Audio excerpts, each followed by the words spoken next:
जब हम स्कूल में पढ़ते थे तो हमारी क्लास में एक लड़का था जो पढ़ने में बहुत वीक था और सब उसका मजाक भी उड़ाते थे।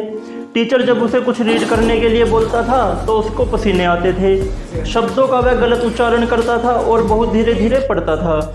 कई बार तो वह शब्दों को गायब ही कर देता था, कई बार उनमें कुछ एडिशन कर देता था। जैसे दिस इज ए बुक तो वह इसको पढ़ता था दिस बुक, तो वह इसमें इस को खा ही जाता था।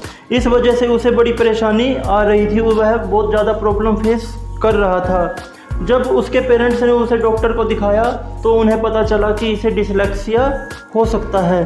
तो अब ये डिसलेक्सिया होता क्या है?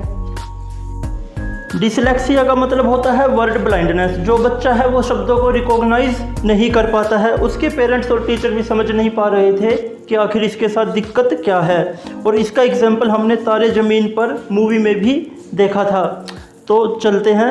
इसमें बेसिकली इनएक्यूरेसी ऑफ रीडिंग होता है। इनएक्यूरेसी ऑफ रीडिंग में या तो ओमिशन होता है, या एडिशन होता है, या सब्ट्रैक्शन होता है, या डिस्टोर्शन हो जाता है, जो हम पहले ही बात कर चुके हैं। क्योंकि बच्चा ठीक से पढ़ नहीं पाता है इसलिए वो समझ भी नहीं पाता है। स्पेसिफिक लर्निंग डिसऑर्डर में जो सबसे कॉमन प्रॉब्लम है वो डिसलेक्सिया ही होती है। तो इसमें बच्चे को लैंग्वेज में प्रॉब्लम आ सकती है, राइट टू लेफ्ट कन्फ्यूज़न हो सकता है। ये प्रॉब्लम बॉयज़ में लड़कियों के मुकाबले ज़्यादा होती है, और इसमें बच्चे को ADHD भी हो सकता है, बिहेवियर प्रॉब्लम्स हो सकती है, डिप्रेशन हो सकता है, सेल्फ कॉन्फिडेंस में कमी आ सकती है। और ये उम्र के बढ़ने के साथ साथ ठीक भी नहीं होता है। क्लास बढ़ती चली जाती है वैसे वैसे वो दिक्कतें भी बढ़ती ही चली जाती हैं। तो अब बात करते हैं कि इसके लिए हमें एक्चुअली करना क्या पड़ेगा। इसके लिए पेरेंट्स को एक अच्छे साइकोलॉजिस्ट से संपर्क करना चाहिए। इसमें साइकोलॉजिस्ट एक IQ टेस्ट करते हैं जिसमें वो बच्चे को 2-3 घंटे के लिए ऑब्जर्व करके यह पहचान लेते हैं कि इसे डिसलेक्सिया है। कोई MRI या CT स्कैन की ज़रूरत नहीं होती ये बीमारी को डिटेक्ट करने के लिए। बहुत से फेमस लोग थे जिन्हें डिसलेक्सिया हुआ था पर वो बहुत सक्सेसफुल हुए हैं।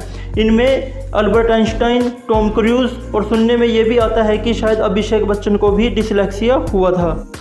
इस बात का तो कोई सबूत नहीं मिलता है कि इन सब का डिसलेक्सिया ठीक हो गया था या नहीं, लेकिन ये अपनी फील्ड में बहुत ही सक्सेसफुल हुए हैं। सबसे पहले आपको तारे ज़मीन पर मूवी देख लेनी चाहिए ताकि आप डिसलेक्सिया को अच्छे से समझ पाएँ। आपको यह समझना होगा कि डिसलेक्सिया में पढ़ने लिखने में प्रॉब्लम हो सकती है, लेकिन डिसलेक्सिया के दुनिया भर में लाखों लोग सफल हुए हैं। योग करने से बच्चे के कंसंट्रेशन को बढ़ाया जा सकता है। ऑडियो विजुअल प्रोडक्ट्स का ज़्यादा से ज़्यादा इस्तेमाल करना चाहिए।